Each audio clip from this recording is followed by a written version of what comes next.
Hi buddies, welcome back. It's Anne-Sophie and today I'm going to show you how you can insert a SIM card to your Motorola Edge 40.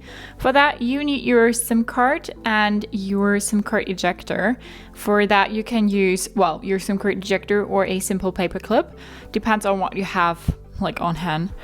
And then you need to look for your SIM card slot, and on this phone it's here on the bottom. And we take our paper clip and open that, take it out, and then this is our SIM card slot. We have space for only one SIM card. All right. Then we take our SIM card and put that in the SIM card tray and then put it back in the phone.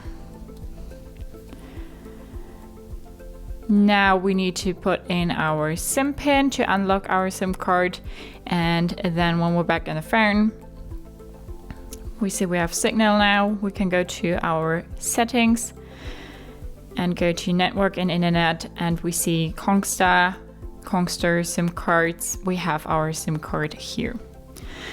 So that's how you can insert a SIM card to your Motorola Edge 40. Hope you liked it, hope it helped. If so, thumbs up, share and subscribe, and I hope to see you next time. Bye.